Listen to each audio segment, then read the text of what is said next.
ನಮಸ್ತೆ ಬಂಧುಗಳೇ, ತಮ್ಮೆಲ್ಲರಿಗೂ ಹಾರ್ದಿಕವಾದಂತಹ ಸ್ವಾಗತ. ಬಂಧುಗಳೇ, ದಯಮಾಡಿ ಎನ್ ಚಂದ್ರಶೇಖರ್ ಯೂಟ್ಯೂಬ್ ಚಾನಲನ್ನು ಸಬ್ಸ್ಕ್ರೈಬ್ ಮಾಡಿ. ನಿಮ್ಮ ಸ್ನೇಹಿತರುಗಳಿಗೆ ಮತ್ತು ಬಂಧುಗಳಿಗೆ ಸಬ್ಸ್ಕ್ರೈಬ್ ಮಾಡಲಿಕ್ಕೆ ಹೇಳಿ. ಬೆಲ್ ಬಟನನ್ನು ಪ್ರೆಸ್ ಮಾಡಿ. ಮಹಾನ್ ನಾಯಕ ರಾಹುಲ್ ಗಾಂಧಿಯವರು ಹೈಡ್ರೋಜನ್ ಬಾಂಬ್ ಹಾಕಿದ್ರು.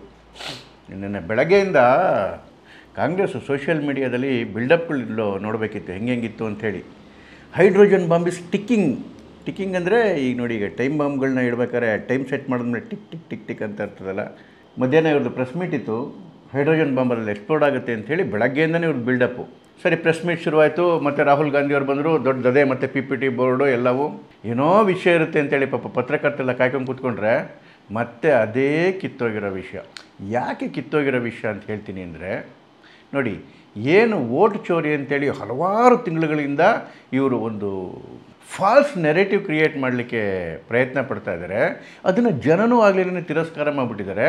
ಸಾಂವಿಧಾನಿಕ ಸಂಸ್ಥೆಗಳು ಕೂಡ ಅದನ್ನು ತಿರಸ್ಕಾರ ಮಾಡ್ತಾ ಇದ್ದಾವೆ. ನೋಡಿ, ಇದೇ ವೋಟ್ ಚೋರಿ ವಿಷಯ ಇಟ್ಕೊಂಡು ಇವರು ಸುಪ್ರೀಂ ಕೋರ್ಟ್ಗೆ ಹೋದರು.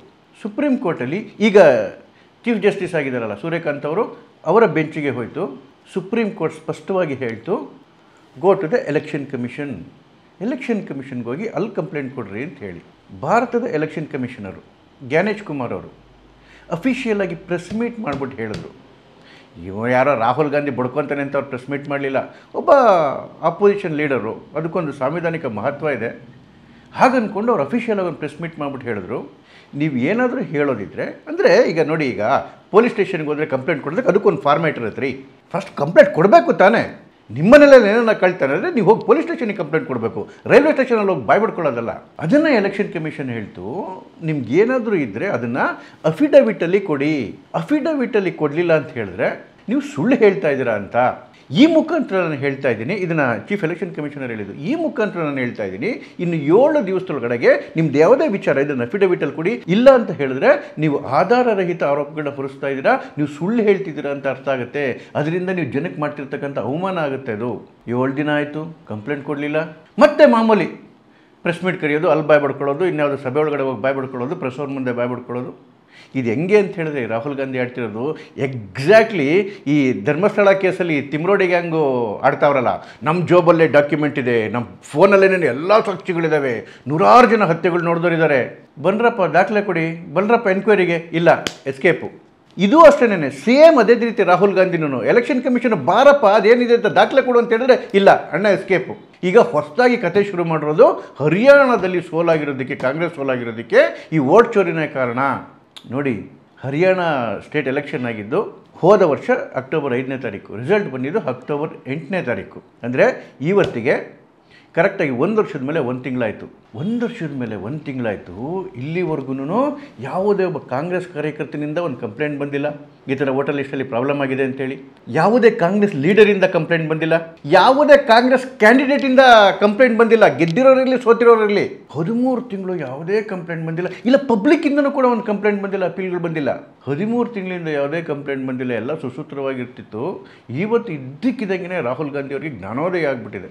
ನೋಡಿ, ಯಾಕೆ ಹಿಂಗೆ ರಾಹುಲ್ ಗಾಂಧಿ ಮಾಡ್ತಾ ಇದ್ದಾರೆ ಅಂತ ಹೇಳಿದ್ರೆ, ರಾಹುಲ್ ಗಾಂಧಿ 2004ರಲ್ಲಿ ಏನು ರಾಜಕಾರಣಕ್ಕೆ ಬಂದರು, ಮೈನ್ ಸ್ಟ್ರೀಮ್ ರಾಜಕಾರಣಕ್ಕೆ ಬಂದರು. ಅಂದರೆ ಬರ್ತಿದ್ದಂಗೆ ಅವರೇ ಮಾಲೀಕರಪ್ಪ. ಆ ಪೊಲಿಟಿಕಲ್ ಪಾರ್ಟಿನೇ ಲೀಡರ್ಸ್ ಅಂತ ಇಲ್ಲ, ಕಾಂಗ್ರೆಸ್ಸಲ್ಲಿ ಮಾಲೀಕರು ಮಾತ್ರ ಇರೋದು. ಈ ಮಾಲೀಕ ಯಾವಾಗ 2004ರಲ್ಲಿ ಆಕ್ಟಿವ್ ರಾಜಕಾರಣಕ್ಕೆ ಬಂದರು, ಆವತ್ತಿಂದ ಇವತ್ತಿನವರೆಗೂ 90 ಚುನಾವಣೆ ಸೋತವ್ರೆ. ಎಷ್ಟು? 90. ಈಗ ಬಿಹಾರ್ ಚುನಾವಣೆ ನಡೀತಿದೆಯಲ್ಲ, ಇದು 91ನೇ ಸೋಲಾಗುತ್ತೆ. ಅವ್ರಿಗೆ ಈ ಸೋಲನ್ನು ಯಾರ್ದಾರು ತಲೆ ಮೇಲೆ ಕಟ್ಟಬೇಕು, ಇಲ್ಲ ಕಾರ್ಯಕರ್ತರ ತಲೆ ಮೇಲೆ ಕಟ್ಟಬೇಕು. ನೋಡಿ, ಅದಾಗಲೇ ಪ್ರಯತ್ನ ಮಾಡೇಬಿಟ್ರು. ಗುಜರಾತಲ್ಲಿ ಹೇಳಿದ್ರು, ಗುಜರಾತಲ್ಲಿ ನಮ್ಮ ಸೋಲಿಗೆ ಕಾರಣ ಅಂತ ಹೇಳಿದ್ರೆ ನಮ್ಮ ಕಾರ್ಯಕರ್ತರು BJP ಜೊತೆ ಸೇರ್ಕೊಂಡ್ಬಿಟ್ಟವ್ರೆ, BJP ಜೊತೆ ಸೇರಿಕೊಂಡು ನಮ್ಮ ವಿರುದ್ಧನೇ ಕೆಲಸ ಮಾಡ್ತಾರೆ, ಅದಕ್ಕೋಸ್ಕರ ನಮ್ಮ ಸೋಲಾಯಿತು ಅಂತ ಹೇಳಿದ್ರು. ಇವಾಗ ಹರಿಯಾಣದಲ್ಲಿ ಮಾಡ್ತಿರೋದು ಒಂದು ರೀತಿ ಎಲೆಕ್ಷನ್ ಕಮಿಷನ್ ಮೇಲೆ ಗೂಬೆ ಕೂರಿಸೋದು, ಇನ್ನೊಂದು ರೀತಿ ಅವ್ರ ಕಾರ್ಯಕರ್ತರ ಮೇಲೆ ಗೂಬೆ ಕೂರಿಸೋದು. ಯಾಕೆ ಕಾರ್ಯಕರ್ತರ ಮೇಲೆ ಗೂಬೆ ಕೂರಿಸೋದು ಅಂತ ಹೇಳಿದ್ರೆ, ನೋಡಿ, ಈ ಎಲೆಕ್ಷನ್ ಈ ವೋಟಿಂಗ್ ಲಿಸ್ಟ್ ಇದೆಯಲ್ಲ, ಈ ಪ್ರೋಸೆಸ್ಸು ಭಾಳ ಅಂದರೆ ಭಾಳ ಸುಲಭ ರೀ. ಸುಮ್ಮನೆ ಡಿಬೇಟ್ಗಳಲ್ಲಿ ಗುಮ್ರಾ ಮಾಡ್ತಾರೆ, ಕಾಂಪ್ಲಿಕೇಟೆಡ್ ಅಂತೇಳಿ. Very simple. ಪ್ರತಿ ಬೂತ್ ಏನಿರುತ್ತೆ, ಆ ಬೂತಿನ ವೋಟರ್ ಲಿಸ್ಟ್ನ ಚುನಾವಣೆಗೆ ಹಲವಾರು ತಿಂಗಳುಗಳ ಮುಂಚೆನೇ ಎಲೆಕ್ಷನ್ ಕಮಿಷನ್ ಕೊಟ್ಬಿಟ್ಟಿರುತ್ತೆ. ಬೂತ್ ವೈಸು ಜನಕ್ಕೂ ಸಿಗುತ್ತೆ ಆಕ್ಸೆಸ್, ಅದು ಪೊಲಿಟಿಕಲ್ ಪಾರ್ಟಿಯವ್ರಿಗೂ ಸಿಗುತ್ತೆ. ನಿಮ್ದು ಏನಾದರೂ ಅಬ್ಜೆಕ್ಷನ್ಗಳಿದ್ರೆ ಯಾರು ಬೇಕಾದ್ರೂ ಅಬ್ಜೆಕ್ಷನ್ನ ರೈಸ್ ಮಾಡ್ಬೋದು, ಕಂಪ್ಲೇಂಟ್ ಇದು ಮಾಡ್ಬೋದು, ತಕ್ಷಣ ರಿಸಾಲ್ವ್ ಆಗುತ್ತೆ. ಅಂದರೆ ಹರಿಯಾಣದಾಗಲಿ ಅಥವಾ ಬೇರೆ ದೇಶದ ಯಾವುದೇ ಭಾಗದ ಯಾವುದೇ ಚುನಾವಣೆನಾಗಲಿ ಪ್ರತಿ ಬೂತಿನ ವೋಟರ್ ಲಿಸ್ಟು ಚುನಾವಣೆಗೆ ಭಾಳ ಮುಂಚೆನೇ ಇವರ ಕಾಂಗ್ರೆಸ್ ಕಾರ್ಯಕರ್ತರ ಕೈಗೆ ಸಿಕ್ಕಿತ್ತು. ಅವ್ರು ಪೂರ್ತಿ ಅದನ್ನು ಸ್ಟಡಿ ಮಾಡಿದರು. ಇದಾದ ಮೇಲೆ ಪೋಲಿಂಗ್ ನಡೀತಕ್ಕಂಥ ಸಂದರ್ಭದಲ್ಲಿ ಪ್ರತಿ ಪೋಲಿಂಗ್ ಬೂತಲ್ಲೂ ಕೂಡ ಪ್ರತಿ ಪೊಲಿಟಿಕಲ್ ಪಾರ್ಟಿಯ ಪೋಲಿಂಗ್ ಏಜೆಂಟ್ ಇರ್ತಾನೆ. ಅದೇ ರೀತಿ ಕಾಂಗ್ರೆಸ್ನ ಪೊಲಿಟಿಕಲ್ ಏಜೆಂಟ್ ಕೂಡ ಇದ್ದರು. ಅವ್ರಿಗೂ ಅಲ್ಲಿ ಯಾವುದು ಏನು ಪ್ರಾಬ್ಲಮ್ ಆಗಿರೋದು ಕಾಣ್ತಿಲ್ಲ. ಕಡಿದ್ರೆ ಅಲ್ಲೇನೇ ಅವ್ರು ಕಂಪ್ಲೇಂಟ್ ಮಾಡ್ಬೋದಾಗಿತ್ತು. ಕಾಂಗ್ರೆಸ್ನ ಕ್ಯಾಂಡಿಡೇಟ್ ಇರ್ತಾನೆ, ಇವರು ಕೌಂಟಿಂಗ್ ಟೈಮಲ್ಲಿ ಕೂತಿರ್ತಾರೆ. ಅಲ್ಲೂ ಕೂಡ ಏನಾದರೂ ಹೆಚ್ಚು ಕಡಿಮೆ ಆಗಿದ್ರೆ ಅಲ್ಲೂ ಕೂಡ ಕಂಪ್ಲೇಂಟ್ ರೈಸ್ ಮಾಡ್ಬೋದು. ಇವರ ಕ್ಯಾಂಡಿಡೇಟ್ಗೂ ಏನು ಪ್ರಾಬ್ಲಮ್ ಇಲ್ಲ. ರಿಸಲ್ಟ್ ಅನೌನ್ಸ್ ಆಗುತ್ತಲ್ಲ, ಈವನ್ ರಿಸಲ್ಟ್ ಅನೌನ್ಸ್ ಆದಮೇಲೂ ಕೂಡ ಈ ಮತದಾನದ ಪಟ್ಟಿನಲ್ಲಿ ಏನಾದರೂ ಹೆಚ್ಚು ಕಡಿಮೆ ಆಗಿದ್ದರೆ ಅಥವಾ ಮತದಾನದಲ್ಲಿ ಏನಾದರೂ ಹೆಚ್ಚು ಕಡಿಮೆ ಆಗಿದೆ ಅನಿಸಿದ್ರೆ ಆಗಲೂ ಕೂಡ ಅಪೀಲ್ ಹೋಗ್ಬೋದು. ಅಪೀಲ್ ಹೋಗಲಿಲ್ಲ. ಈಗ 13 ತಿಂಗಳಾದ ಮೇಲೆ ರಾಹುಲ್ ಗಾಂಧಿ ವಿಷಯ ಎತ್ತಿದ್ರೆ ಯಾರ ಮೇಲೆ ಬ್ಲೇಮ್ ಹಾಕೋಕ್ಕೆ ಅಂದರೆ ಇವರ ಕಾರ್ಯಕರ್ತರಿಂದ ನಮಗೆ ಸೋಲಾಯಿತು, ಅವರಲ್ಲಿ ಹುಡುಕ್ಲಿಲ್ಲ ಅಂತ ಹೇಳಬೇಕು ಅಂತನಾ, ಅಥವಾ ಇವ್ರ ಲೀಡ್ರುಗಳು ಆಗ್ಲೇನೇ ಏನಾದ್ರೂ ಗುಮ್ರಾ ಮಾಡಬೇಕಾಗಿತ್ತು ಮಾಡಲಿಲ್ಲ ಅಂತನಾ, ಇವರ ಕಾರ್ಯಕರ್ತರಿಂದ ಸೋಲಾಯಿತು ನನ್ನಿಂದ ಸೋಲಾಗಲಿಲ್ಲ ಅಂತ ಹೊಣೆಗಾರಿಕೆಯನ್ನು ನುಳ್ಚಿಕೊಳ್ಳೋದು, ಅಥವಾ ಎಲೆಕ್ಷನ್ ಕಮಿಷನಿಂದ ನಂಗೆ ಸೋಲಾಯಿತು ನನ್ನ ಲೀಡರ್ಶಿಪ್ದೆಲ್ಲ ಪ್ರಾಬ್ಲಮ್ಮು. ನೋಡಿ, ಇವ್ರು ಕೂಡ ರೀಸನ್ ನೋಡಬೇಕಿತ್ತು. ಹರಿಯಾಣದಲ್ಲಿ ನಮಗೆ ಪ್ರೀಪೋಲ್ ಸರ್ವೆಗಳಲ್ಲಿ ಎಕ್ಸಿಟ್ ಪೋಲಲ್ಲಿ ನಮಗೆ ಗೆಲುವು ಅಂತ ಹೇಳಿಬಿಟ್ಟಿತ್ತು. ಅದ್ರ ರಿಸಲ್ಟ್ ಬಂದಮೇಲೆ ನಾವು ಸೋತೋಗಿದ್ವಿ ಅಂತೇಳಿ. ಪ್ರೀಪೋಲ್ ಸರ್ವೆಗಳನ್ನ ಎಕ್ಸಿಟ್ ಪೋಲ್ಗಳನ್ನ ಇಟ್ಕೊಂಡು ಯಾರು ಜನತಂತ್ರದಲ್ಲಿ ಸರ್ಕಾರ ರಚನೆ ಮಾಡೋಕ್ಕಾಗತ್ತೇನ್ರಿ? 2004ರಲ್ಲಿ ವಾಜಪೇಯಿ ಅವರು 5 ವರ್ಷ ಒಳ್ಳೆ ಆಡಳಿತ ಕೊಟ್ಬಿಟ್ಟು ಚುನಾವಣೆಗೆ ಹೋದಾಗ ಲೋಕಸಭೆಯಲ್ಲಿ ಎಲ್ಲ ಏಜೆನ್ಸಿಗಳು, ಎಲ್ಲ ಪ್ರೀಪೋಲ್ ಸರ್ವೆಗಳು, ಎಲ್ಲ ಈವನ್ ಫಾರಿನ್ ಮೀಡಿಯಾಗಳ ಪ್ರೀಪೋಲ್ ಸರ್ವೆಗಳು, ಎಲ್ಲ ಎಕ್ಸಿಟ್ ಪೋಲ್ಗಳು ಕೂಡ ಹೇಳಿದ್ದು ಮತ್ತೆ ವಾಜಪೇಯಿಯವರು ಥಂಡರಿಂಗ್ ಮೆಜಾರಿಟಿ ಒಳಗಡೆಗೆ ವಾಪಸ್ ಬರ್ತಾರೆ ಅಂತ ಹೇಳಿ. 2004 ಸೋಯಿತು BJP, ಮತ್ತು 2009 ಸೋಲ್ತು. ಸೋತಾಗ ವಾಜಪೇಯಿಯವರು ಏನು ಗೆದ್ದಂತಹ ಕಾಂಗ್ರೆಸ್ಗೆ ಅಭಿನಂದನೆ ಸಲ್ಲಿಸಿದ್ರು ಬಿಟ್ಟರೆ ಯಾವುದೇ ಸಾಂವಿಧಾನಿಕ ಸಂಸ್ಥೆ ಮೇಲೆ ಆರೋಪ ಹೊರಿಸಲಿಲ್ಲ. ಹಿಂದೆ ಆಗಿತ್ತು ಅಂತ ಹೇಳಿದ್ರೆ ಕಾಂಗ್ರೆಸ್ಸೇ ಚೀಫ್ ಎಲೆಕ್ಷನ್ ಕಮಿಷನರ್ನ ಅಪಾಯಿಂಟ್ ಮಾಡೋದು, ಕಾಂಗ್ರೆಸ್ಸು ಸುಪ್ರೀಂ ಕೋರ್ಟ್ ಜಡ್ಜ್ನ ಅಪಾಯಿಂಟ್ ಮಾಡೋದು, ಕಾಂಗ್ರೆಸ್ಸು CBI ಡೈರೆಕ್ಟರ್ಗಳನ್ನ ಅಪಾಯಿಂಟ್ ಮಾಡೋದು. ಈವನ್ ಸುಪ್ರೀಂ ಕೋರ್ಟ್ ಜಡ್ಜ್ನ ಅಪಾಯಿಂಟ್ ಮಾಡಬೇಕಾದ್ರೂ ಕೂಡ ಯಾವುದೇ ಕೊಲಿಜಿಯಂ ಇರ್ತಿರ್ಲಿಲ್ಲ. ಇವ್ರಿಗೆ ಇಷ್ಟ ಬಂದವ್ರನ್ನ ಮಾಡೋದು. ಆದರೂ ಕೂಡ BJP ಆಗಲಿ, ಅದು ಹಿಂದೆ ಇದ್ದಂಥ ಜನಸಂಘ ಆಗಲಿ ಕಾಂಗ್ರೆಸ್ ಮೇಲೆ ಆರೋಪ ಮಾಡಲಿಲ್ಲ, ಅಥವಾ ಆ ಸಾಂವಿಧಾನಿಕ ಸಂಸ್ಥೆ ಮೇಲೆ ಆರೋಪ ಮಾಡಲಿಲ್ಲ. ಬದಲಿಗೆ ಜನರ ಜೊತೆ ಹೋಯಿತು, ಜನರ ಜೊತೆ ಸಂಘರ್ಷ ಮಾಡ್ತು, ಹೋರಾಟ ಮಾಡ್ತಾ ಮಾಡ್ತಾ ಮಾಡ್ತಾ ನಿಧಾನಕ್ಕೆ ಇವತ್ತು ಅತಿ ದೊಡ್ಡ ಪಕ್ಷವಾಗಿ ಹೊರಹೊಮ್ಮಿದೆ. ಹೋರಾಟದ ಮುಖಾಂತರ, ಸಂಘರ್ಷದ ಮುಖಾಂತರ, ಇನ್ನೊಬ್ಬರು ಯಾವುದೋ ಒಂದು ಸಂಸ್ಥೆ ಮೇಲೆ ಬ್ಲೇಮ್ ಮಾಡೋದ್ರ ಮುಖಾಂತರ ಅಲ್ಲ. ಹರಿಯಾಣ ರಾಜ್ಯದಲ್ಲಿ ಕಾಂಗ್ರೆಸ್ಗೆ ಸೋಲು ಯಾಕಾಯಿತು? ಅವರ ಲೀಡರ್ಗಳೇ ಹೇಳಿದ್ರು ಸೋತಾದ ಮೇಲೆ. Kumari Selja, one of the tallest Congress leaders, ಅವ್ರು ಹೇಳಿದ್ರು ನಮ್ಮ ಲೀಡರ್ಗಳಿಂದಲೇ ನಮಗೆ ಸೋಲಾಯಿತು, ಅಂದರೆ ಕಾಂಗ್ರೆಸ್ ಲೀಡರ್ಗಳಿಂದಲೇ ಕಾಂಗ್ರೆಸ್ಗೆ ಸೋಲಾಯಿತು ಅಂತೇಳಿ. ಒಬ್ಬ ಮಿನಿಸ್ಟ್ರು ಈಗ ಕಾಂಗ್ರೆಸ್ನ ರಾಜೀನಾಮೆ ಕೊಟ್ಬಿಟ್ಟು ಬಂದರು ಆಚೆ ಕಡೆಗೆ. ಅವ್ರು ಹೇಳಿದ್ರು ಗ್ರಾಸ್ ರೂಟಲ್ಲಿ ನಮ್ಮವ್ರು ಕೆಲಸವೇ ಮಾಡಲಿಲ್ಲ, ಲೀಡರ್ಗಳಿಗೂ ಮತ್ತು ಗ್ರಾಸ್ ರೂಟ್ ಮಧ್ಯೆ ಹೊಂದಾಣಿಕೆನೇ ಇರಲಿಲ್ಲ ಅಂತ ಹೇಳಿ. ಅದಿರಲಿ, ಹರಿಯಾಣದ ಕಾಂಗ್ರೆಸ್ನ ರಾಜ್ಯಾಧ್ಯಕ್ಷ ರಾವ್ ನರೇಂದ್ರ ಸಿಂಗ್ ಅವ್ರು ಹೇಳ್ತಾರೆ ನಮ್ಮ ಕಾರ್ಯಕರ್ತರಲ್ಲಿ ಹೊಂದಾಣಿಕೆನೇ ಇರಲಿಲ್ಲ, ಅದಕ್ಕೆ ನಾವು ಸೋತ್ವಿ ಅಂತ ಹೇಳಿ. ಕಾಂಗ್ರೆಸ್ ಯಾಕೆ ಸೋಲ್ತು ಅನ್ನೋದು ಕಾಂಗ್ರೆಸ್ ಲೀಡರ್ಗಳ ಬಾಯಿಂದ ಬಂದಿರತಕ್ಕಂಥ ಸತ್ಯ. ಈಗ 13 ತಿಂಗಳಾದ ಮೇಲೆ ರಾಹುಲ್ ಬಾಬಾಗೆ ಜ್ಞಾನೋದಯ ಆಗಿಬಿಟ್ಟಿದೆ. ನೋಡಿ, ಇಲ್ಲಿವರೆಗೂ ವೋಟ್ ಚೋರಿ ವಿಷಯದಲ್ಲಿ ಬಾಯಿ ಬಿಟ್ಟಿದ್ದೆಲ್ಲ ಸುಳ್ಳು ರಾಹುಲ್ ಗಾಂಧಿ. ಫಸ್ಟು ಮಹಾರಾಷ್ಟ್ರದ ಎಲೆಕ್ಷನ್ ವಿಚಾರ ಎತ್ಕೊಂಡ್ರು. ಮಹಾರಾಷ್ಟ್ರದ ಎಲೆಕ್ಷನ್ ವಿಚಾರದಲ್ಲಿ 2 ವಿಚಾರ ಎತ್ತಿದ್ರು. ಒಂದು, ಇದ್ದಕ್ಕಿದ್ದಂಗೆ ಹೊಸ ವೋಟರ್ಸ್ ಅಡಿಷನಲ್ಲಿ ವಿಪರೀತ ಜಾಸ್ತಿ ಆಗಿಬಿಟ್ಟಿದೆ ಅಂತೇಳಿ ಎಲೆಕ್ಷನ್ ಕಮಿಷನ್ ಬಂದು ಸಾಕ್ಷಿ ಸಮೇತ ಹೇಳ್ತು ಅವ್ರು ಹೇಳ್ತಿರೋದು ಸುಳ್ಳು ಅಂತೇಳಿ. ರಾಹುಲ್ ಗಾಂಧಿ ಏನು ಹೇಳಿದರು? 2024ರಲ್ಲಿ 4.4% ಹೊಸ ಅಡಿಷನ್ಸ್ಗಳಾಗ್ಬಿಟ್ಟಿದೆ. 2019ರಲ್ಲಿ ಕೇವಲ 1.3% ಇತ್ತು. ಇದ್ದಕ್ಕಿದ್ದಂಗೆ ಇಷ್ಟೊಂದಂಗೆ ಅಡಿಷನ್ಗಳಾಗೋಯ್ತು ಅಂತ ಹೇಳಿ. ಆಗ ಎಲೆಕ್ಷನ್ ಕಮಿಷನ್ ಸಾಕ್ಷಿ ಸಮೇತ ಹೇಳ್ತು, ನೋಡಿ 2004ರಲ್ಲಿ ಇವ್ರದ್ದೇ UPA ಸರ್ಕಾರ ಕೇಂದ್ರದಲ್ಲಿತ್ತು, ಇವ್ರದ್ದೇ ಕಾಂಗ್ರೆಸ್ ಸರ್ಕಾರ ಮಹಾರಾಷ್ಟ್ರ ರಾಜ್ಯದಲ್ಲಿತ್ತು. ಆಗ ಅಡಿಷನ್ ಆದಂತಹ ಹೊಸ ವೋಟರ್ಸ್ಗಳ ಪರ್ಸೆಂಟೇಜು 4.7%. 2009ರಲ್ಲಿ ಹೊಸದಾಗಿ ಅಡಿಷನ್ ಆದವರ ಪರ್ಸೆಂಟೇಜು 4.8%.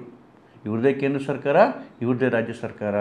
2014ರಲ್ಲಿ 3.4%, 2019ರಲ್ಲಿ 1.3%, 2024ರಲ್ಲಿ 4.4%. ಈ 2024 ಕೂಡ ಅಥವಾ ಮೋದಿಯವ್ರು ಬಂದ ಮೇಲೆ ಆಗಿರ್ತಕ್ಕಂಥ ಎಲ್ಲ ಅಡಿಷನ್ಗಳು ಕೂಡ ಏನು ಇವ್ರ ಸರ್ಕಾರ ಇದ್ದಾಗ ಅಡಿಷನ್ ಆಗಿತ್ತಲ್ಲ ಅದಕ್ಕಿಂತ ಭಾಳ ಕಡಿಮೆ. ಅದಕ್ಕೆ ಉತ್ತರನೇ ಇಲ್ಲ ರಾಹುಲ್ ಗಾಂಧಿ ಅವ್ರ ಹತ್ರ. ಇನ್ನೊಂದು ಸುಳ್ಳು ಹೇಳಿದ್ರು ಮಹಾರಾಷ್ಟ್ರ ಎಲೆಕ್ಷನಲ್ಲಿ. ಎಲೆಕ್ಷನ್ ನಡೀತಿರ್ತಕ್ಕಂಥ ದಿವಸ 5 ಗಂಟೆ ಆಗ್ತಿದ್ದಂಗೆ ಇದ್ದಕ್ಕಿದ್ದಂಗೆ ಪೋಲಿಂಗ್ ಪರ್ಸೆಂಟೇಜ್ ಜಾಸ್ತಿ ಆಗೋಯ್ತು ಅಂತೇಳಿ. ಅದು ಕೂಡ ಹಸಿ ಸುಳ್ಳು ಅಂತ ಪ್ರೂವ್ ಆಯಿತು. ಯಾಕೆ ಅಂತೇಳಿದ್ರೆ ಸಾಕ್ಷಿ ಸಮೇತ ಆಚೆ ಕಡೆಗೆ ಬಂತು. ಪೋಲಿಂಗ್ ದಿವಸ 5 ಗಂಟೆಗೆ ಮುಂಚೆ ಪ್ರತಿ ಗಂಟೆ 58 ಲಕ್ಷ ವೋಟ್ ಆಗಿದ್ದರೆ 5 ಗಂಟೆ ಆದಮೇಲೆ ಪ್ರತಿ ಗಂಟೆಗೆ ವೋಟ್ ಆಗಿದ್ದು ಕೇವಲ 28.5 ಲಕ್ಷ.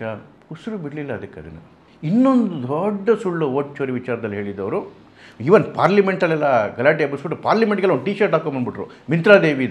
ಮಿಂತ್ರಾದೇವಿ ಅನ್ನೋರ್ದು, ಇವರಿಗೆ 124 ವರ್ಷ ವಯಸ್ಸಂತೆ, ಹೆಂಗೆ ಬದುಕಿದ್ದಾರೆ ಇವರು, ವೋಟರ್ ಐಡಿಯಲ್ಲಿದೆ 124 ವರ್ಷ ಅಂತೇಳಿ. ಆ ತಾಯಿನೇ ಬಂದು ಮೀಡಿಯಾದಲ್ಲಿ ಸತ್ಯವನ್ನು ಹೇಳಿದ್ರು. ಈ ಕಾಂಗ್ರೆಸ್ಸು ರಾಹುಲ್ ಗಾಂಧಿ ನನ್ನ ಮರ್ಯಾದೆ ತೆಗಿತಾ ಇದ್ದಾರೆ, ನನಗೆ 36 ವರ್ಷ, ನನ್ನ ವೋಟರ್ ಐಡಿಯಲ್ಲೂ 36 ವರ್ಷ ಇರೋದು ಅಂತೇಳಿ ಟಿ-ಶರ್ಟ್ ಹಾಕ್ಕೊಂಡು ಪಾರ್ಲಿಮೆಂಟಲ್ಲೆಲ್ಲ ಓಡಾಡಿದ್ರು ರೀ. ಅದು ಹಸಿ ಸುಳ್ಳಾಯಿತು. ಕರ್ನಾಟಕದಲ್ಲಿ ವಿಚಾರ ಎತ್ಕೊಂಡ್ರು, ಆಳಂದ ವಿಚಾರ ಎತ್ಕೊಂಡ್ರು, ಇವ್ರ ಬುಡಕ್ಕೆ ಬರ್ತಾ ಇದೆ. ಮಹದೇವಪುರ ವಿಚಾರ ಎತ್ಕೊಂಡ್ರು, ಟುಸಂದೋಯ್ತು ಅದೂ. ಬಿಹಾರಲ್ಲಿ ವೋಟ್ ಚೋರಿ ಯಾತ್ರಾ ಅಂತಲೇ ಶುರು ಮಾಡಿದ್ರು.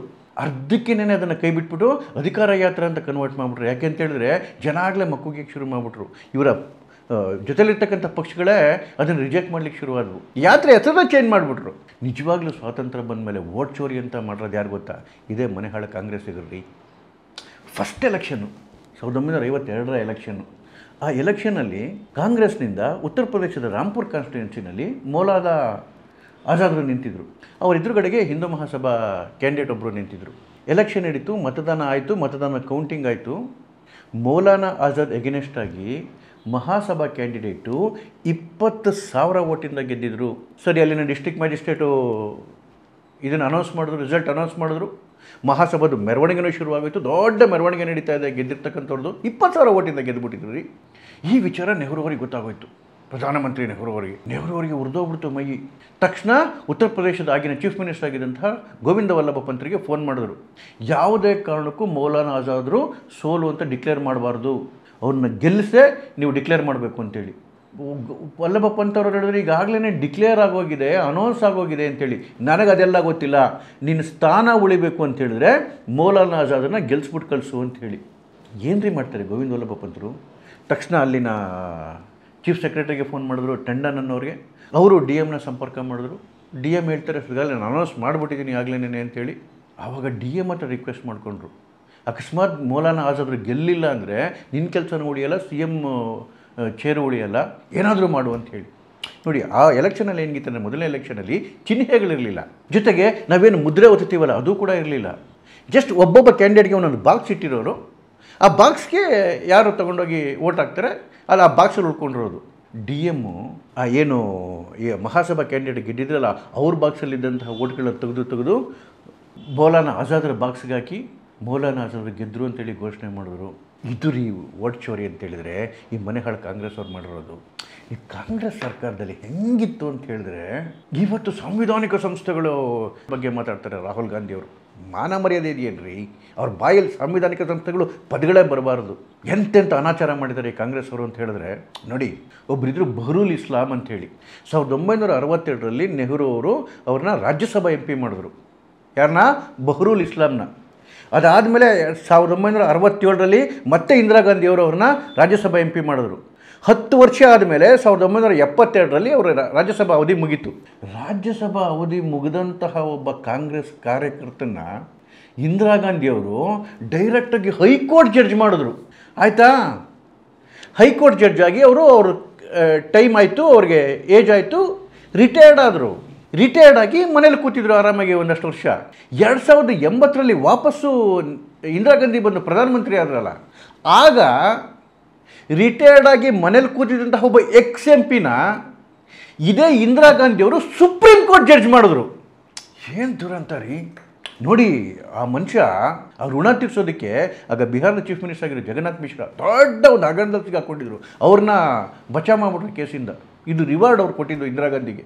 ಈ ಸುಪ್ರೀಂ ಕೋರ್ಟ್ ಜಡ್ಜ್ ಆದ್ರಲ್ಲ, ಅಷ್ಟಕ್ಕೆ ಮುಗಿಲಿಲ್ಲ ಅವ್ರ ಕತೆ. ಮತ್ತೆ 1983ರಲ್ಲಿ ಅವ್ರನ್ನ ಮತ್ತೆ ತಗೊಂಡೋಗಿ ರಾಜ್ಯಸಭಾ MP ಮಾಡಿದ್ರು. ಅವರೊಂದು ಎಲೆಕ್ಷನ್ ನಿಂತು ಸೋತ ಮೇಲೆ. ಒಬ್ಬ ಕಾಂಗ್ರೆಸ್ ಕಾರ್ಯಕರ್ತನ ಹೈಕೋರ್ಟ್ ಜಡ್ಜ್ ಮಾಡಿ, ಸುಪ್ರೀಂ ಕೋರ್ಟ್ ಜಡ್ಜ್ ಮಾಡಿ, ಅದು ಎಲ್ಲ ಕಾನೂನಿಗೆ ವಿರುದ್ಧವಾಗಿ ಮಾಡಿದಂಥ ಅಪಕೀರ್ತಿ ಈ ಕಾಂಗ್ರೆಸ್ದು. ಗೂಗಲ್ ಮಾಡಿ ನೋಡಿ ಬಹರೂಲ್ ಇಸ್ಲಾಂ ಅಂತೇಳಿ. ಆ ಕರಾಳ ಕತೆ ಆಚೆ ಕಡೆಗೆ ಬರ್ತದೆ. ಅಯ್ಯೋ, ಇದಕ್ಕಿಂತ ದೊಡ್ಡ ಕರಾಳ ಕತೆ ಕೈಲಾಶ್ನಾಥ್ ವಾಂಚು. ಇಡೀ ಭಾರತದ ಇತಿಹಾಸದಲ್ಲಿ ಅಥವಾ ಜಗತ್ತಿನ ಇತಿಹಾಸದಲ್ಲಿ ಲಾ ಡಿಗ್ರಿನೇ ಮಾಡದೇ ಇರೋ, ಲಾಯರೇ ಅಲ್ದಿರೋ ಒಬ್ಬ ವ್ಯಕ್ತಿ ಸುಪ್ರೀಂ ಕೋರ್ಟ್ನ ಚೀಫ್ ಜಸ್ಟಿಸ್ ಆಫ್ ಇಂಡಿಯಾ ಆಗಿದ್ದು ಇದೇ ಕಾಂಗ್ರೆಸ್ನ ಕಾಲದಲ್ಲಿ ಇದೇ ಇಂದಿರಾ ಗಾಂಧಿ ಕೈಯಲ್ಲಿ. ಅಡ್ವೊಕೇಟೇ ಅಲ್ಲ, ಲಾ ಡಿಗ್ರಿನೇ ಮಾಡಿಲ್ಲ, ಲಾನೇ ಓದಿಲ್ಲ, ಸುಪ್ರೀಂ ಕೋರ್ಟ್ನ ಚೀಫ್ ಜಸ್ಟಿಸು. ಗೂಗಲ್ ಮಾಡಿ. ಕೈಲಾಶನಾಥ ವಾಂಚು ಇವರು ICS ಆಫೀಸರ್ ಆಗಿದ್ದವರು. 24 ಏಪ್ರಿಲ್ 1967 ಇಂದಿರಾ ಗಾಂಧಿಯವರು ಇವರನ್ನ, ಒಬ್ಬ ಆಫೀಸರ್ನ, ಲಾನೇ ಓದಿರೋ ಆಫೀಸರ್ನ Supreme Court Chief Justice of India ಮಾಡ್ತಾರೆ. ಇವರು 68ವರೆಗೂ ಚೀಫ್ ಜಸ್ಟಿಸ್ ಆಫ್ ಇಂಡಿಯಾ ಇದ್ದರು. ಇದು ಕಾಂಗ್ರೆಸ್ನ ಕರಾಳ ಅಧ್ಯಾಯ. ರಾಹುಲ್ ಗಾಂಧಿಗೆ ಏನಾದರೂ ಮಾತಾಡೋಕ್ಕೆ ಮುಂಚೆ ಇವ್ರ ಹಿಸ್ಟ್ರಿ ಏನು ಅಂತೇಳಿ ಸ್ವಲ್ಪ ಜ್ಞಾನ ಇರಬೇಕು. ಅಲ್ಲ, ಮನುಷ್ಯನಿಗೆ ಸಾಮಾನ್ಯ ಜ್ಞಾನನೇ ಇಲ್ಲ, ಇನ್ನು ಹಿಸ್ಟ್ರಿ ಜ್ಞಾನ ಎಲ್ಲ ಬರುತ್ತೆ. ಸೋಲನ್ನು ಮುಚ್ಚಿಟ್ಕೊಳ್ಳೋಕ್ಕೆ ದಿನಕ್ಕೊಂಥರ ನಾಟಕ. ಬಿಹಾರಲ್ಲಿ SIR ಮೇಲೆ ಬೇರೆ ಗಲಾಟೆ ಮಾಡಿದರು. SIR ಅಂತ ಹೇಳಿದ್ರೆ ಅದು ವೋಟರ್ ಲಿಸ್ಟ್ನ ಶುದ್ಧೀಕರಣ. ಇಲ್ಲ, ಅದರಲ್ಲೇನೋ ಗಡ್ಬಡ್ ಆಗ್ತಾ ಇದೆ ಅಂತೇಳಿ ನುಸುಳುಕೋರನ್ನ ಉಳಿಸೋದಕ್ಕೋಸ್ಕರ ಬಿಹಾರಲ್ಲಿ SIR ಕಂಪ್ಲೀಟಾಗಿ 67 ಲಕ್ಷ ವೋಟ್ಗಳನ್ನ ಡಿಲೀಟ್ ಮಾಡಿದ್ರು ರೀ. ಯಾರಾದರೂ ನಿಜವಾಗ್ಲೂ ಡಿಲೀಟ್ ಆಗಿದೆ ಕಂಪ್ಲೇಂಟ್ ಮಾಡ್ತಿದ್ರೆ ಇಲ್ವಾ? ಎಷ್ಟು ಅಪೀಲ್ ಬಂತು ಗೊತ್ತಾ? ಕೇವಲ 3. 67 ಲಕ್ಷ ಡಿಲೀಟ್ ಆಗಿದ್ರಲ್ಲಿ ಕೇವಲ 3 ಅಪೀಲ್ ಬಂದಿದೆ. ಅದು ಕೂಡ ಸಾಲ್ವ್ ಆಗುತ್ತೆ. ಕಾಂಗ್ರೆಸ್ನ ನಾಯಕರಿಂದ, ಕಾರ್ಯಕರ್ತರಿಂದ ಅಥವಾ ರಾಹುಲ್ ಗಾಂಧಿಯವರಿಂದ ಒಂದೇ ಒಂದು ಅಪೀಲ್ ಬರಲಿಲ್ಲ, ಒಂದೇ ಒಂದು ಕಂಪ್ಲೇಂಟ್ ಬರಲಿಲ್ಲ. 67 ಲಕ್ಷ ಡಿಲೀಟ್ ಆಗಿದೆ. ಅದರ ಅರ್ಥ ಏನು? 67 ಲಕ್ಷ ಏನು ಡಿಲೀಟ್ ಆಗಿದೆ ಅವೆಲ್ಲವೂ ನ್ಯಾಯಯುತವಾಗಿದ್ವು. ಅದಕ್ಕೆ ಯಾರು ಕೇಳಲಿಕ್ಕೆ ಬರಲಿಲ್ಲ. ಅದ್ರ ಜೊತೆಗೆ 21 ಲಕ್ಷ ಅಡಿಷನ್ ಕೂಡ ಆಯಿತು, ನ್ಯಾಯಯುತವಾಗಿ ಆಯಿತು. ಭಾರತದ ನಾಗರಿಕರದ್ದು ಮಾತ್ರ ಆಯಿತು. ಯಾರು ಭಾರತದ ನಾಗರಿಕರಲ್ವೋ ಅವ್ರದ್ದೆಲ್ಲ ಡಿಲೀಟ್ ಆಯಿತು. ಯಾಕೆ ಡಿಲೀಟ್ ಮಾಡಿದಿರಿ ಅಂತ ಯಾರು ಯಾಕೆ ಬಂದು ಕೇಳಲಿಲ್ಲ? ಯಾಕೆಂದರೆ ಅವ್ರು ನಾಗರಿಕರಲ್ಲ, ಅಥವಾ ಬದುಕಿಲ್ಲ, ಅಥವಾ ಬಿಹಾರಲ್ಲಿಲ್ಲ, ಅಥವಾ ಹಲವಾರು ಕಡೆ ಅವ್ರ ವೋಟರ್ ಹೆಸರುಗಳು ಉಳ್ಕೊಂಡಿತ್ತು. ಈ ರಾಹುಲ್ ಗಾಂಧಿದು ಮುಖವಾಡಗಳು ದಿನ ಒಂದು ಕಳಚಿ ಬೀಳ್ತಾ ಇದೆ.